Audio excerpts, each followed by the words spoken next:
deep, but clean. You'll be all right. I am grateful for your help, soldier.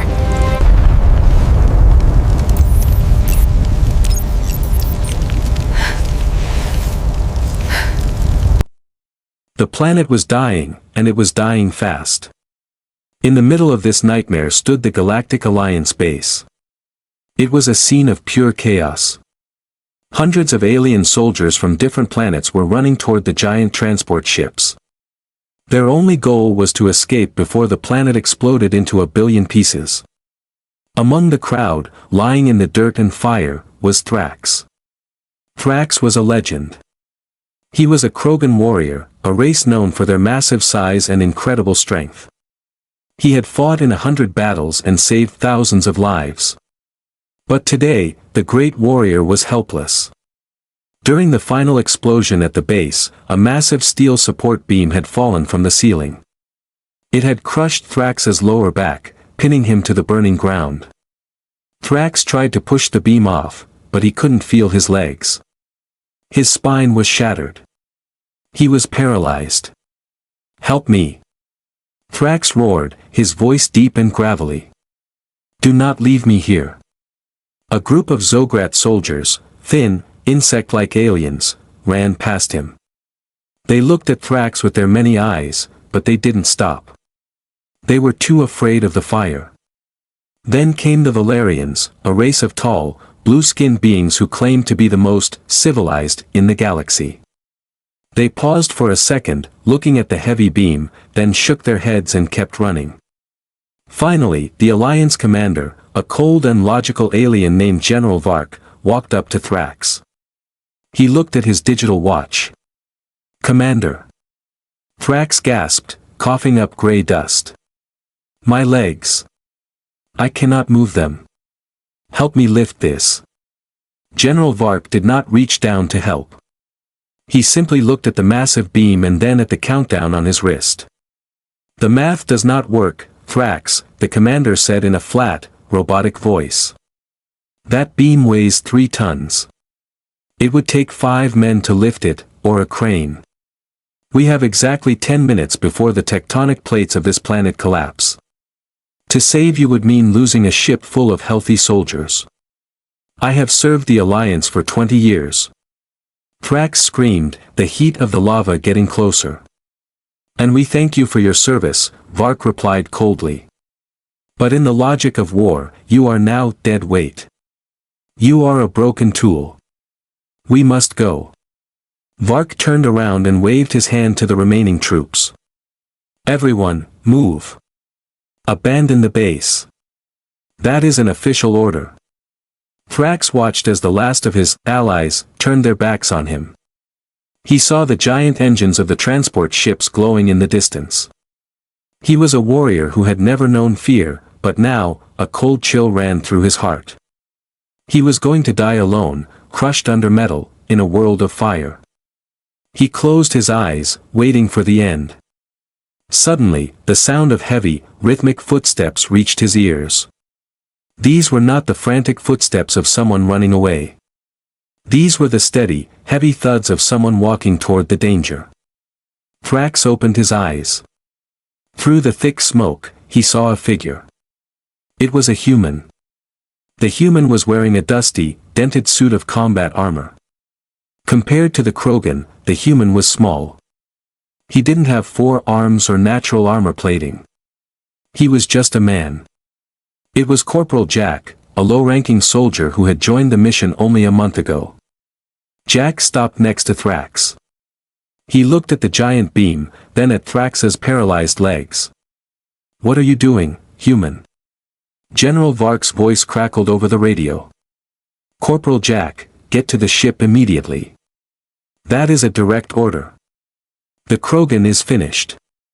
Leave the dead weight behind." Jack reached up and turned off his radio. The silence was heavy, broken only by the roaring of the volcanoes. He looked up at the commander, who was standing on the ramp of the ship a few hundred yards away. Jack's voice was calm, but it was as hard as iron. "In my language, Commander, we don't have a word for dead weight when it comes to our friends. Jack looked Thrax in the eyes. We only have one word. And that word is, brother, dot. Thrax stared at him in shock. Human. Jack, you will die. The planet, it is over. Jack didn't answer. Instead, he walked to the end of the massive metal beam. He planted his feet firmly into the shaking ground. He gripped the cold steel with his gloves. His exosuit began to whine and hiss as he pushed the power levels to the absolute limit. The warning lights on Jack's arm began to flash red, overload.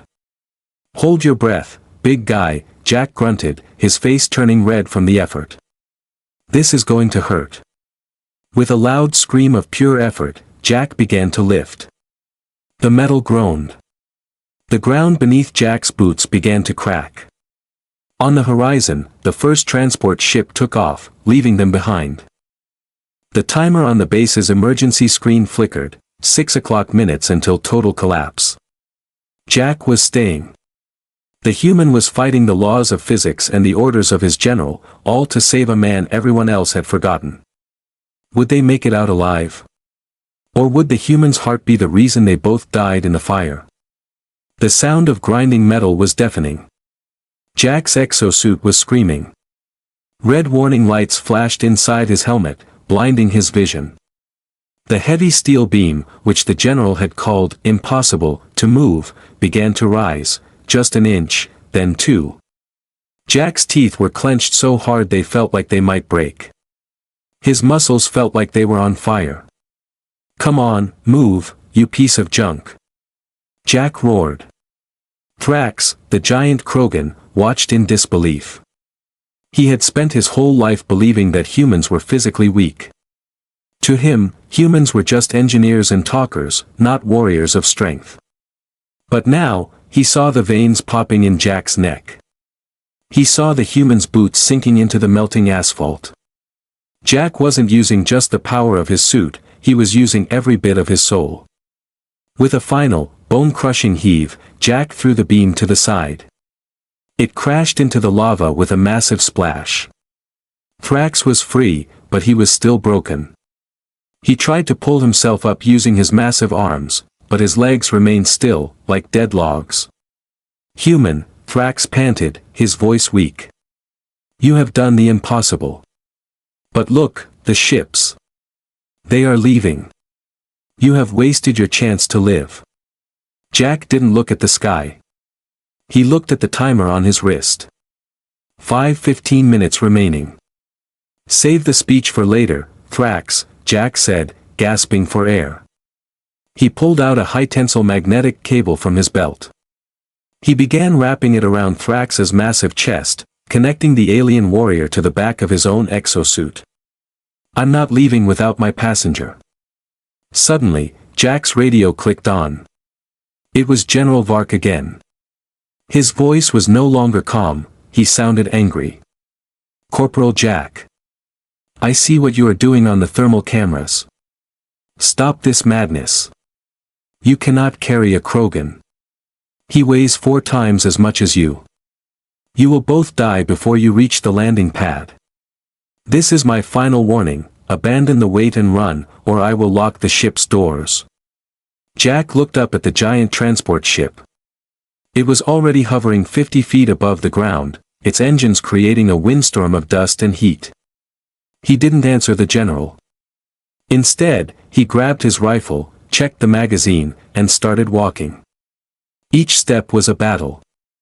Jack was literally dragging half a ton of alien warrior behind him. The magnetic cable groaned under the tension. Why? Thrax asked, his face dragging near the hot ground. My own people left me. My commander called me dead weight. Why are you risking your life for a broken soldier? Jack didn't stop. He kept his eyes on the ship. Back on Earth, we have a saying, Jack said through heavy breaths. We say, no man gets left behind.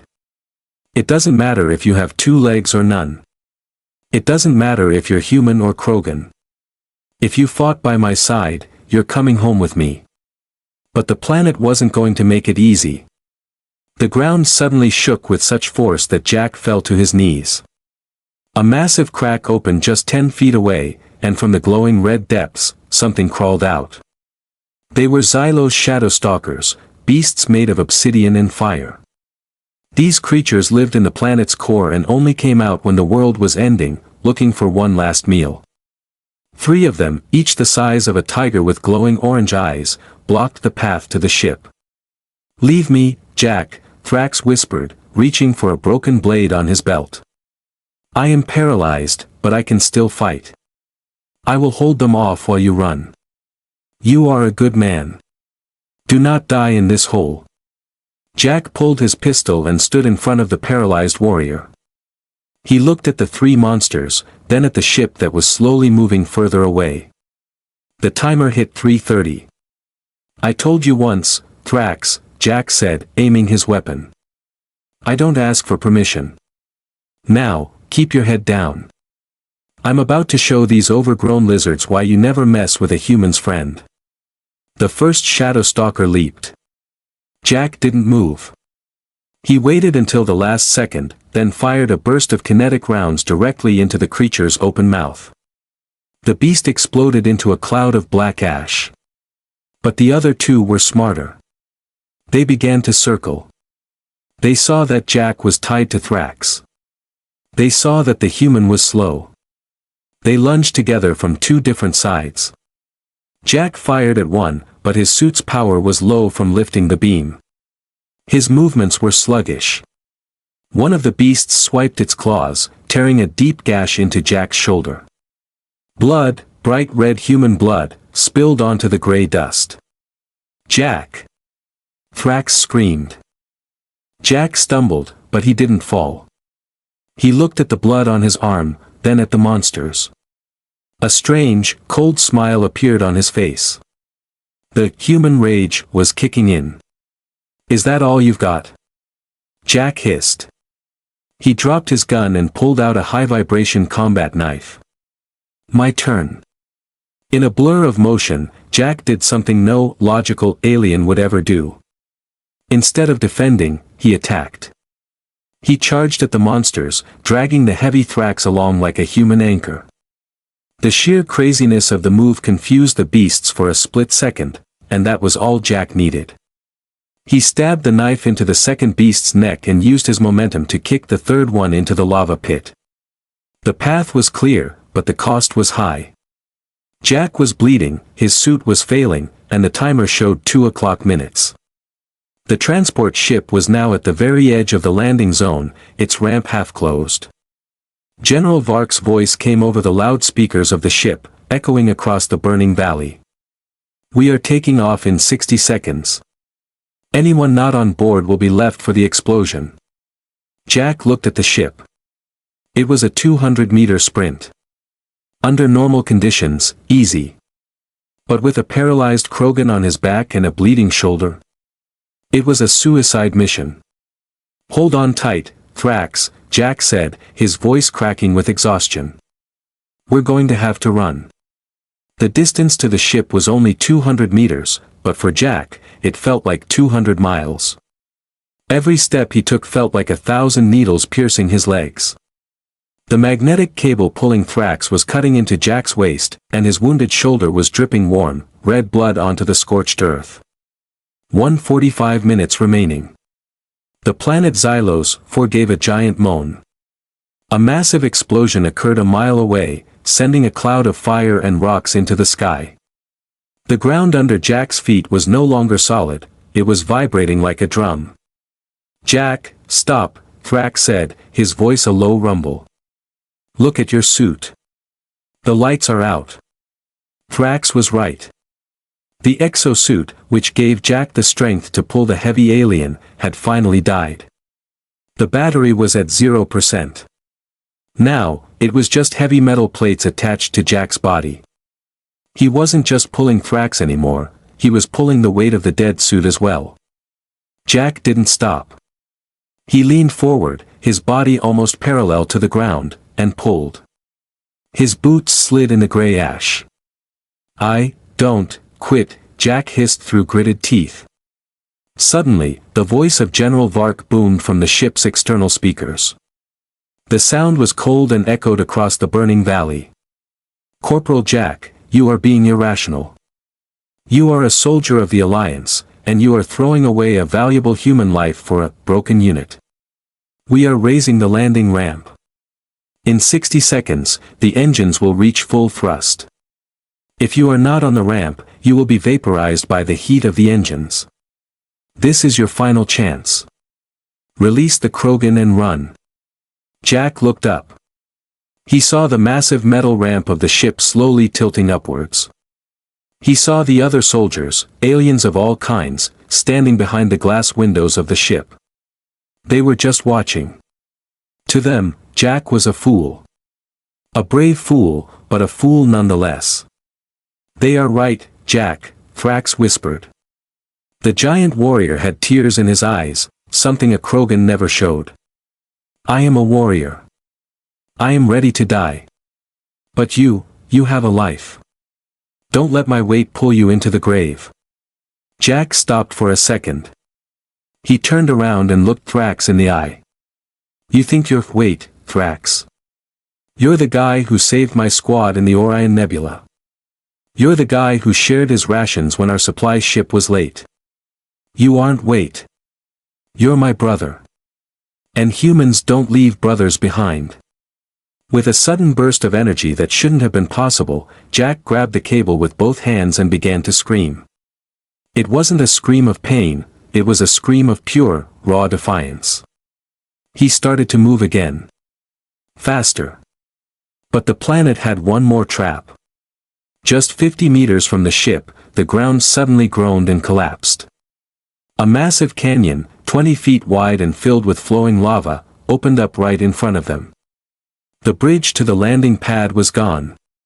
Jack skidded to a halt at the very edge of the cliff. Below him was a river of fire. Across the gap was the landing pad and the ship. 0:45 seconds remaining. The ship's engines began to glow a bright, blinding blue. The heat was becoming unbearable. The wind from the engines was pushing Jack backward. "It's over," Thrax said, looking at the lava. "There is no way across." Jack looked around frantically. He saw a fallen metal crane, a long piece of construction equipment that had crashed across the gap during the first earthquake. It was narrow, slippery with ash, and shaking violently. It wasn't a bridge, it was a tightrope. "We're taking the scenic route," Jack said, pointing at the narrow crane. "You cannot be serious." Thrax yelled. "You are exhausted. If you slip, we both melt." "Then don't slip," Jack replied. He stepped onto the narrow metal beam. The wind tried to blow him off. The heavy weight of Thrax behind him made the beam bend and creak. Jack closed his eyes for a split second, found his balance, and took the first step. Then another. The ship's ramp was now almost closed. Only a small 5-foot gap remained. 0:20 seconds remaining. As Jack reached the middle of the crane, a piece of the metal snapped. The beam tilted sharply to the left. Jack stumbled. His boot slipped. For a heart-stopping moment, he hung over the lava, holding onto the edge of the crane with one hand, while his other hand gripped the cable holding Thrax. Thrax was dangling over the fire. The heat was singing the alien's skin. "Drop the cable," Thrax shouted. "Save yourself, Jack. Pull yourself up."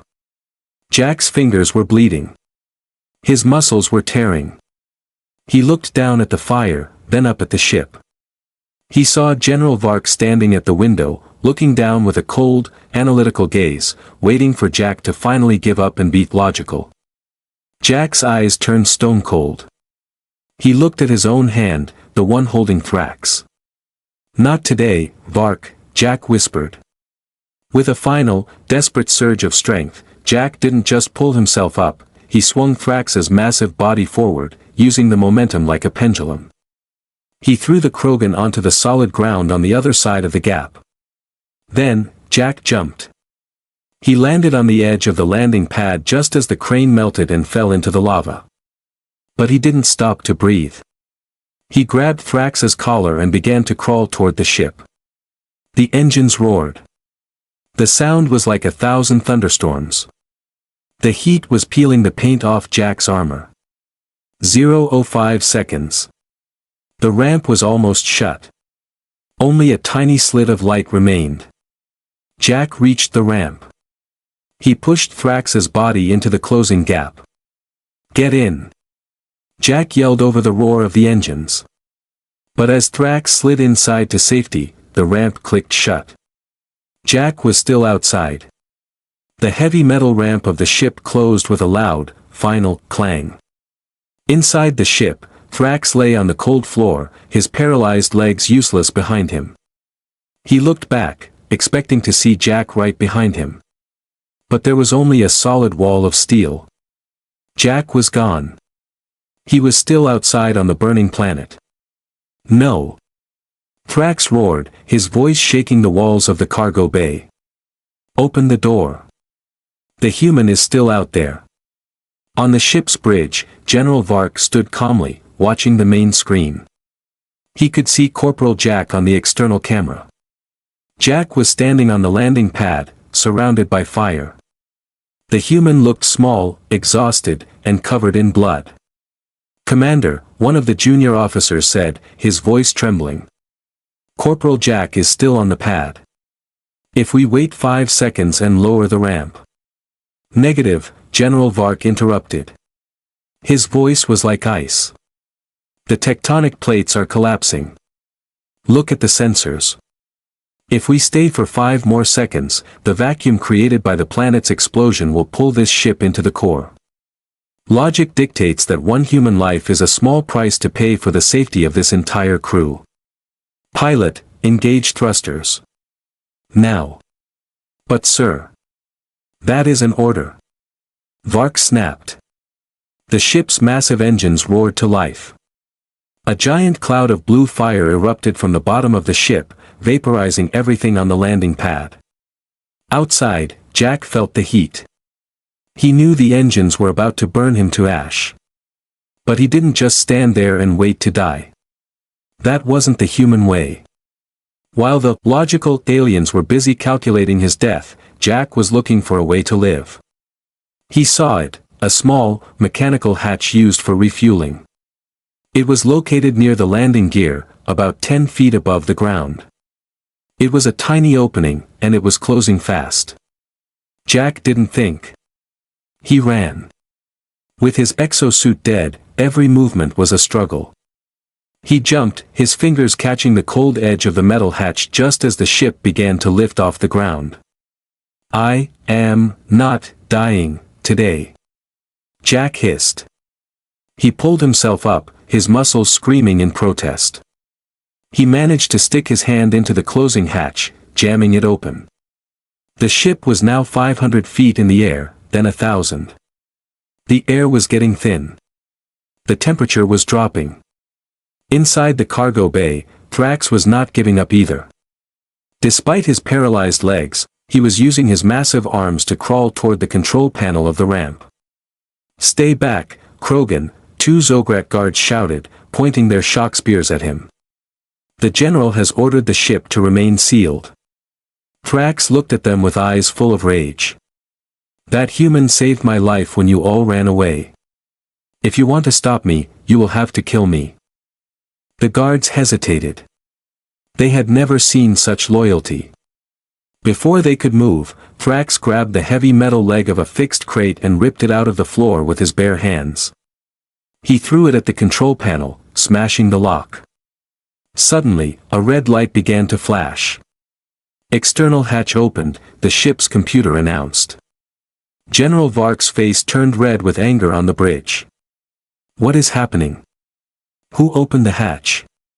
"It's the refueling port, sir," the pilot shouted. "Someone is climbing through the fuel lines." Back in the dark, narrow fuel tunnel, Jack was crawling. It was a tunnel meant for liquid gas, not for people. It was freezing cold and smelled of chemicals. His lungs were burning. Every time the ship tilted, Jack's body slammed against the hard metal walls. But he could hear a sound. It was Thrax's voice, muffled but strong, shouting his name. Jack!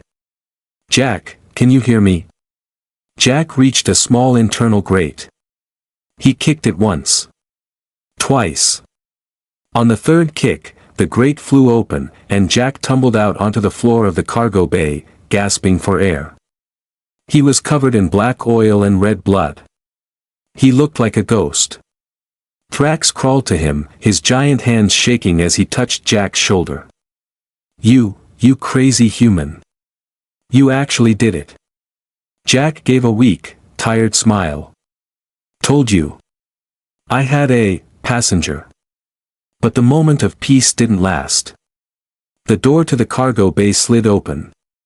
General Vark walked in, followed by a squad of armed soldiers. He looked at Jack not with relief, but with pure hatred. Corporal Jack, Vark said, his voice trembling with rage. You have disobeyed a direct order. You have damaged Alliance property by breaking that hatch. And you have risked this entire ship for your own ego. Vark pointed his weapon at Jack. Under galactic law, I have the authority to execute you for mutiny right here, right now. The other alien soldiers in the room froze. They looked at Jack, then at Thrax, then at their commander. For the first time, the logic of the Alliance was being challenged by something much stronger, human bravery. The suspense in the room was so thick you could cut it with a knife. Would the commander really kill the man who had just performed a miracle? The air in the cargo bay was freezing, but the atmosphere was burning with tension. General Vark's laser pistol was aimed directly at Jack's forehead. The red dot of the laser sight danced on Jack's skin, right between his eyes. You are a glitch in the system, Corporal, Vark hissed. His alien eyes were wide with a mix of fear and anger. The Alliance runs on rules. We survive because we make the hard choices. You chose a broken warrior over the safety of this ship. That makes you a traitor. Jack didn't move. He didn't even blink. He was covered in oil, blood, and dust, but he stood taller than any soldier in the room. If being a traitor means I don't leave my friends to burn, Jack said, his voice low and steady, then I'll wear that title with pride. But look around you, General. Your own men are watching. Are you going to kill a soldier for being a human? Vark looked at the other soldiers. The Zograt guards and the Valerian pilots were looking down at their boots. They were uncomfortable. They had seen Jack's bravery, and for the first time in their lives, they were questioning logic.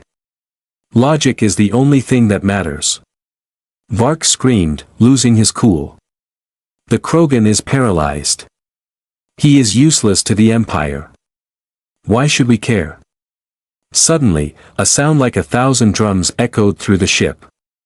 It wasn't the planet exploding. It was a communication request, a high-frequency signal that bypassed the ship's security. The main screen in the cargo bay flickered to life. A giant, terrifying face appeared. It was a Krogan High Warlord, older and twice as big as Thrax. Behind him were dozens of Krogan warships, their cannons glowing with golden energy. This is the Krogan High Command, the Warlord roared. We saw your ship leaving Xylos 4. Our sensors told us that one of our greatest heroes, Thrax, was still on the surface when you took off. If he is dead, your ship will be turned into space dust in 5 seconds. General Vark turned pale. His blue skin turned a sickly shade of gray. He looked at the screen, then at the paralyzed Thrax on the floor, and then at Jack. Warlord. Vark stammered, stepping toward the screen. There was an accident, a tectonic collapse, we had to make a logical choice. Logic? The Warlord growled. We are Krogan. We do not value logic. We value honor. Did you leave him? Vark opened his mouth to lie, but Thrax found the strength to speak. He left me, Thrax's voice echoed, deep and powerful. He pulled himself up using a metal railing. The general ordered his men to abandon me. He called me dead weight. The Krogan warlord's eyes turned red with fury. On the radar, the 50 Krogan warships began to lock their missiles onto the Alliance ship. Then you shall all die for your lack of honor. Wait! Jack shouted, stepping in front of the screen. The warlord paused. Who is this small, bleeding creature? This is Corporal Jack, Thrax said, his voice full of pride. A human. When everyone else followed the general's logic, this man stayed. He lifted a 3-ton beam alone. He dragged me through fire and monsters. He jumped across a river of lava while carrying me. He is the reason I am breathing. The warlord looked at Jack. The silence was heavy. For a long minute, no one breathed. A human, the warlord whispered. We have heard stories of your race. They say you are small and fragile. But they also say you are the only race that fights for the impossible. He didn't just fight for me, Thrax added. He fought against his own commander's orders. He is a warrior of the highest heart. The warlord narrowed his eyes. General Vark, you will hand over Thrax and the human to us immediately. If you refuse, or if you touch a hair on the human's head, we will open fire. We will see how your logic handles a Krogan fleet. Vark's hand was shaking. He still had the gun pointed at Jack. He felt humiliated. He knew that if he let Jack go, his career was over. If he killed Jack, he would die. This is mutiny. Vark whispered, his finger tightening on the trigger. No, sir, Jack said, stepping even closer to the barrel of the gun. This is a lesson. In the galaxy, you might have the biggest ships and the most logic. But on Earth, we have a saying, you don't know a man's strength until you see what he does for his brother. Now, put the gun down. Vark looked at the screen, 50 ships ready to fire. He looked at his own soldiers, who were now aiming their weapons at him. He was alone. With a look of pure defeat, Vark lowered his gun. But the danger wasn't over. Just as the tension broke, the ship shook violently. A massive piece of the exploding planet Xylos 4 had hit the ship's rear engines. Warning! Engine failure, the computer screamed. Hull breach in the cargo bay. 30 seconds to total decompression. The very hatch Jack had broken earlier began to rip open. The air was being sucked out into the cold vacuum of space. And Jack, who was standing closest to the hatch, was pulled off his feet. The sound of the vacuum was a terrifying whistle. As the metal hatch ripped open, the air was sucked out of the cargo bay with the force of a hurricane. Jack, weakened and bleeding, had nothing to hold on to. He felt his feet leave the floor. Jack! Thrax's voice was lost in the roar of the wind. Jack was being pulled toward the black void of space. He grabbed the edge of a broken pipe, but his fingers were too slippery with oil. He began to slide.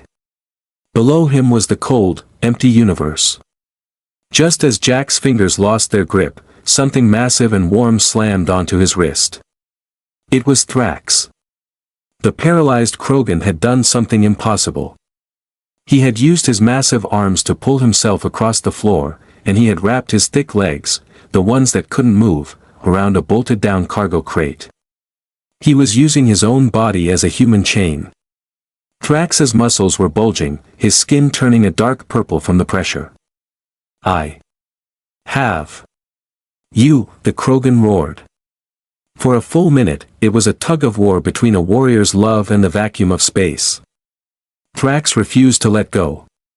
He didn't care about the pain in his shattered spine. He only cared about the man who had called him brother. Suddenly, a giant golden beam of light hit the ship. The Krogan warships had moved into position. They used their advanced tractor beams to stabilize the Alliance ship and a specialized energy shield to seal the hole in the hull. The wind stopped. Gravity returned. Jack and Thrax fell to the floor, gasping for oxygen. The cargo bay doors slid open again. This time, it wasn't Vark's soldiers. It was the Krogan Royal Guard, massive warriors in golden armor. Behind them walked the High Warlord himself. He ignored the Alliance soldiers and walked straight to where Jack and Thrax were lying. The Warlord looked at Thrax, then at Jack. He saw the human's broken armor and his bloody hands. General Vark tried to step forward. "Warlord, as the commander of this ship, I must explain." The Warlord didn't even look at him. He simply raised a hand, and two Krogan guards grabbed Vark by the arms. "You talk of logic, Commander," the Warlord said, his voice like grinding stones. "But there is no logic in a leader who leaves his best men to die. You are a coward. The Galactic Alliance will hear of this, and your career is over. You are no longer a commander. You are a disgrace." Vark was dragged away, his face pale and silent. The Warlord then turned back to Jack. He did something that no Krogan had ever done to a human. He bowed his head. "Corporal Jack of Earth," the Warlord said. "You have taught the Krogan Empire a lesson today. We thought we were the strongest race because we have the biggest muscles. But we were wrong. You are the strongest race because you have the biggest hearts." 6 months later. The scene shifts to a beautiful, peaceful garden on the Krogan home planet. Thrax is sitting in a specialized hover chair. He can't walk, but he is a teacher now, telling young Krogan warriors about the battles of the past.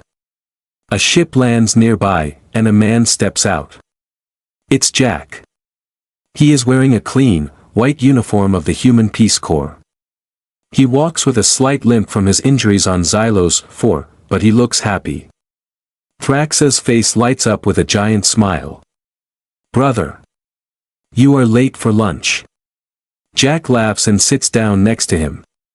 "Sorry, Thrax.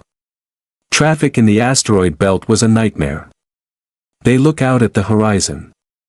In the distance, a massive statue has been built. It isn't a statue of a Krogan king or a great general. It is a statue of two figures, a small human carrying a giant Krogan on his back. At the bottom of the statue, there are words written in every language of the galaxy. "Logic can build a ship, but only love can save the soul. Never leave a brother behind." The galaxy changed that day. The Alliance stopped looking at soldiers as units or assets. They started looking at them as people. And whenever a new soldier joined the fleet, they were told the story of Corporal Jack and the warrior Thrax. The humans were no longer seen as the weak race. They were seen as the glue that held the galaxy together. Because in a universe of cold stars and hard logic, the humans brought the one thing that was missing: mercy. The end.